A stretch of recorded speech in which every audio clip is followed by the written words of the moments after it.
I thought we were on a university campus that is committed to the liberal arts education. Not saying that. No, my argument is the fact that we're not saying that there's not a God. We're just saying that it doesn't always have to be. So what makes your definition of love more correct than their definition of love? What's your answer many besides this is what Jesus said? It's so easy for you to stand here because you can say Jesus told me. You got to be kidding me. It's true. You don't think Muslims spread their belief? I mean, you don't think Muslims spread their belief? Yelling to kids on this campus. You don't think atheists spread their belief? Yelling to people on this campus? No. In this campus debate, Cliffe Knechtle is confronted by two students who question why Christians feel compelled to publicly share their faith. What begins as a casual challenge quickly turns into a deep discussion about truth, love, morality, and whether belief is just personal or something more. Stay until the end to hear Cliffe's most powerful response. Leave your thoughts in the comments below and enjoy the conversation. The fact that you need a higher power to validate your good behavior is honestly kind of less respectable than people who find the will to be good people just because it's good, it's love. And like God is essentially love, and that's what I respect about Christianity. Because God is love, but He's not this whole creation story.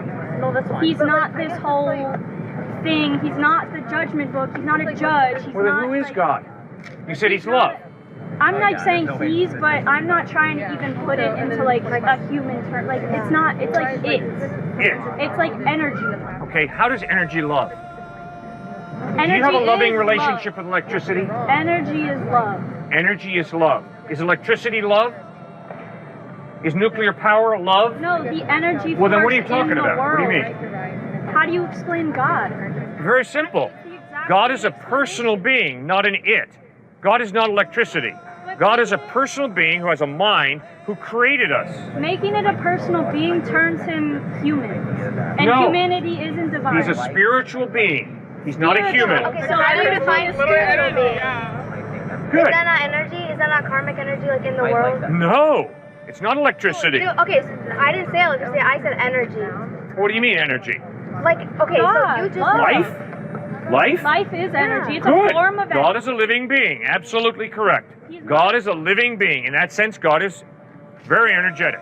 No question about it. I mean, yeah, but like, it's not like He is someone you can form a relationship. Like, how do you know that? How do you know you can't have a relationship with God? But that's my truth. I can't have. Is it possible that your truth is wrong? Is it possible my truth is wrong? That's what makes it a belief, and that's why I'm saying this whole thing is a belief. And you like trying to convince people that it's like a truth is kind of going past the obvious explanation that it is just a belief. Oh, and it's your I am truth, so sorry. my truth. I thought we were on a university campus that is committed to the liberal arts education, which is based on the idea that we all have different philosophies, different beliefs, and what an education is a free exchange of ideas where we begin to challenge each other and ask each other, what's the evidence that what you believe is true? So you're doing That's where I thought we were, at a university. I didn't know we were at a place that says, it doesn't matter what you believe, because everything is true. I thought we were at a place where a professor said, that answer's wrong. And if you don't learn to study and get in touch with reality, truth, you're going to flunk out of this place. I am so sorry I'm under this misconception that we're in a university where a liberal arts education, the free exchange of ideas, the questioning and challenging each other, what do you believe and why do you believe it? I thought that's what this place was all about. I'm so sorry for my misunderstanding. I think you're going too far because she came up here respectfully and asked and had a normal conversation with you. No, I think... Yeah, and I'm respecting her and answering exactly what she's raising, and I'll listen to you and answer you exactly what you raise. And that's called intellectual respect.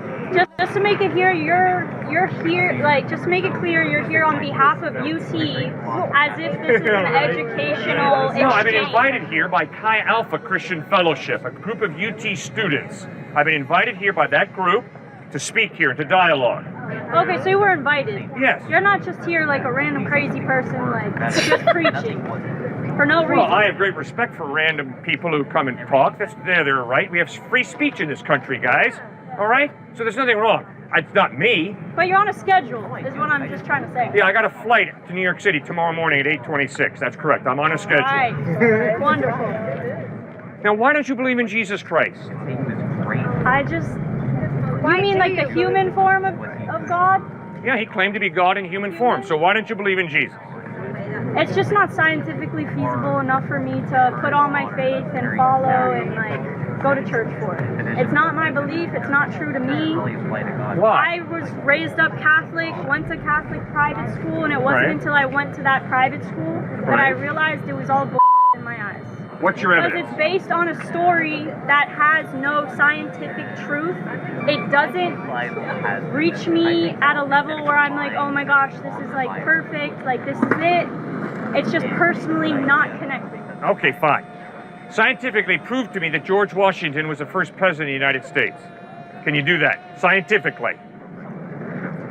I mean, this has to be some type of fallacy because he wrote accounts. Did Jesus actually write anything down?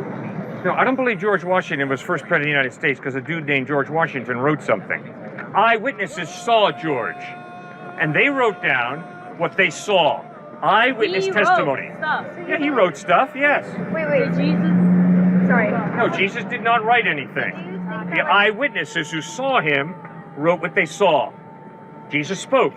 Those who heard him wrote down what he spoke. Like about 2,000 years later, it was an eyewitness. No, yes it was. We have Greek manuscripts, ma'am, from the early 2nd century that clearly point to the fact that we have an accurate account of what Jesus said in the 1st century. So what's wrong with other people's religions' truths that have real accounts of it? Like Judaism. Yeah, what about it? So why are you different from Judaism? Why are you different from Hindu? Like, Right. why are they different? That's what's separating people. You trying to force people into certain beliefs is what's separating. Not you trying to steal her bag and think it's a moral compass and alienation and isolation. I mean, I know you're not forcing anyone. You're just trying Thank to you. spread. That was know. incredibly judgmental for you to say I that. know. I'm glad you caught yourself on that But one. why, like, does anyone else from other faiths, like, do this? Like, the fact that it's always Christians is kind of, like, it's kind of a red flag, and I think it just kind of puts you guys... You got to be kidding me. It's true. You don't I think think Muslims everyone thinks spread their belief? I mean, You like, don't think yelling Muslims to kids on this spread their campus, belief? yelling to kids on this campus. You don't think no. atheists spread their belief? Yelling to people on this campus? No. I can And promise this is in you, this environment. I can promise you there are atheists who spread their faith very effectively at UT Austin. Who's seeing atheists yelling at people here? There is no other faith on Speedway besides Christianity. Okay, well then why don't you stand up and talk about Hinduism? Because I don't feel the need to. Yeah, she got her truth figured out. She I'm doesn't good. care if other people see her truth or not. Yeah. Because she knows she's being the best person she All can right. be. Well then it's real simple. And it doesn't come down to a faith. to Ma'am, do that. if you suddenly have a seizure, I'm not just going to stand here and say, oh, too bad, you got a seizure. I'm going to call 911. I'm going to get the best doctor to try and heal you. That's good. Not only am I going to do that, but if I'm convinced that Jesus Christ offers you eternal life in heaven, then because I love you, and if you have a seizure, I'm going to call 911, that's an expression of my love for you, so I'm going to seek to communicate to you. Jesus offers you eternal life. Why don't you check him out? So why is that the thing that's pushing you to help people? Love. Because I am convinced that God created us to love each other. But that's a secondary source that's forcing your actions. That's not just you loving me because I'm alive right here. I love you because God created us for the purpose of loving each other. That's why I love you. So I don't care if you're my enemy, I'm going to love you. If you're my enemy, if you try and hurt me, I'm still going to try and love you. Why? Because I'm convinced that God created us to love each other. And if God created us to love each other, then that means regardless of how difficult it is to love each other, we're still going to try and love each other if we're followers of Christ.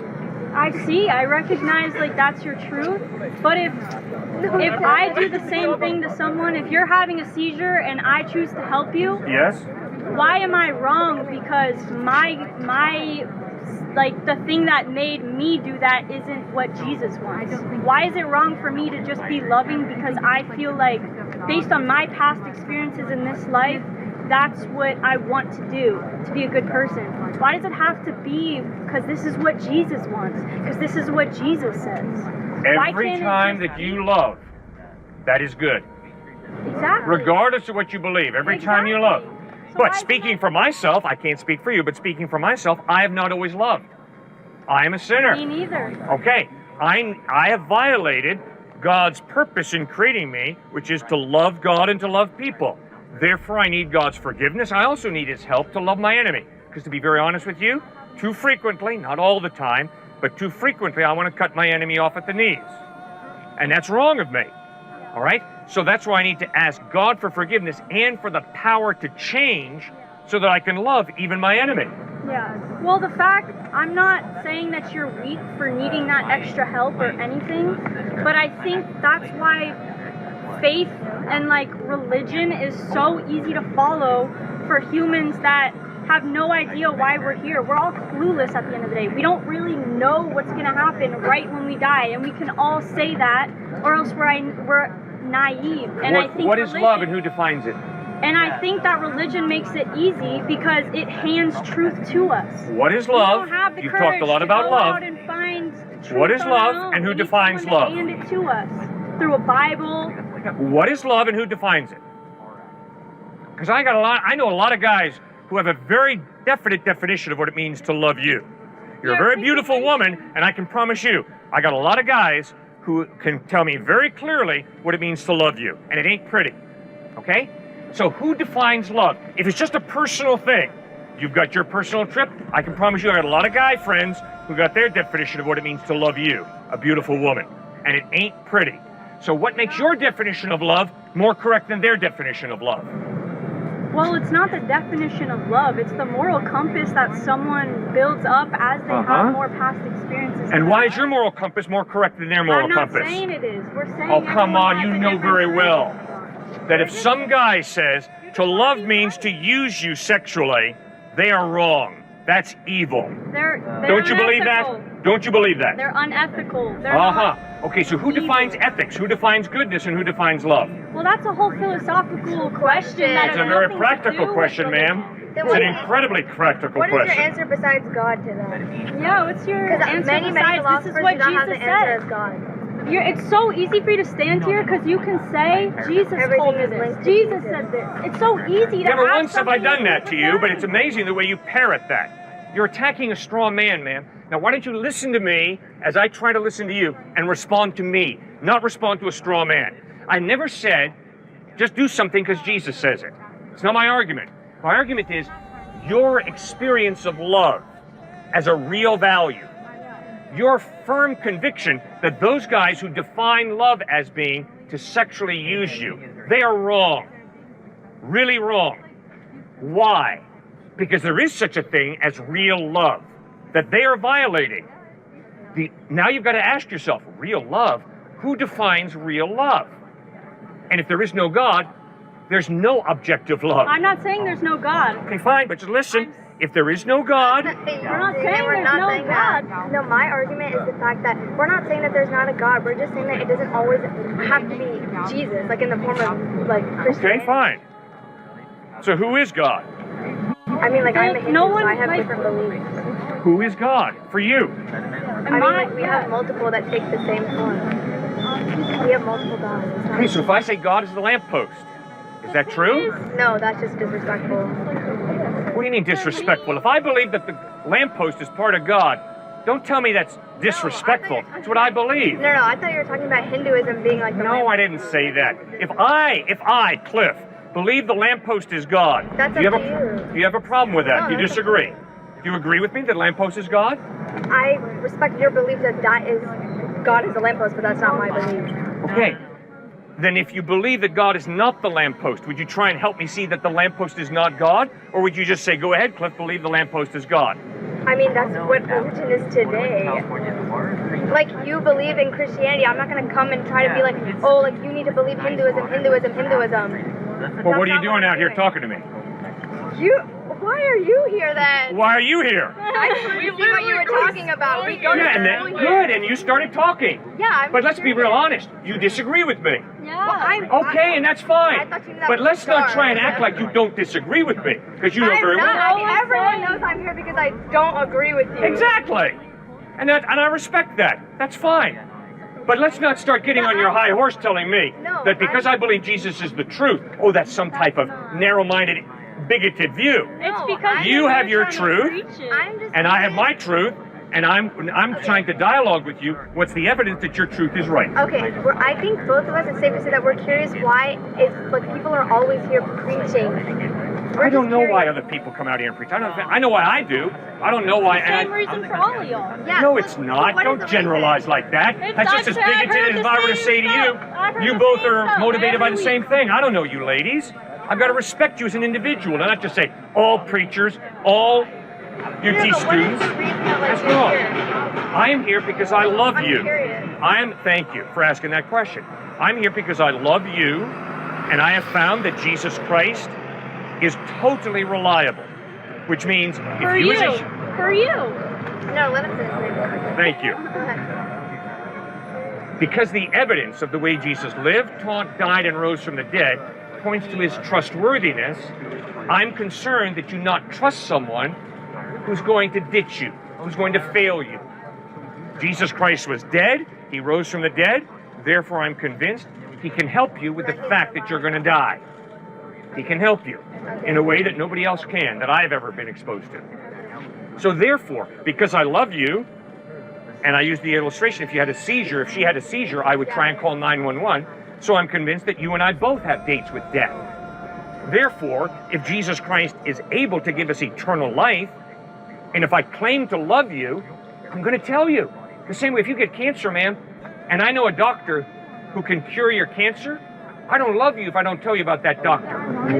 Okay, but like if everyone is walking around like I have a different faith, do you believe that just because we don't follow Christianity that we're all just like on a different path, like we're not going to heaven? Yeah. Are we sinners? Are we in here as sinners because we don't believe? Like we have No, we're all sinners, beginning with me, because we rebel against God, because we don't love God and love others the way he created us to. So I'm a sinner. I'm number one sinner out here, okay? But separate from that, like what? So if someone is not a Christian, what is their path in life, like after they die? At the end of this exchange, something important becomes clear.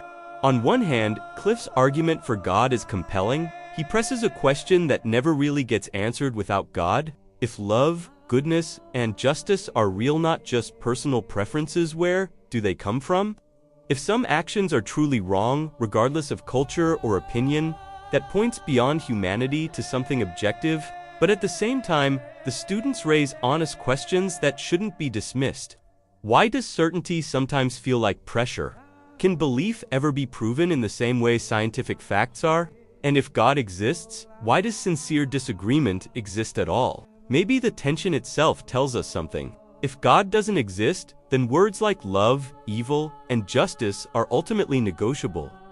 But if God does exist, then questioning, wrestling, and even resisting might be part of how humans actually search for truth. So the real question isn't just, is Christianity true?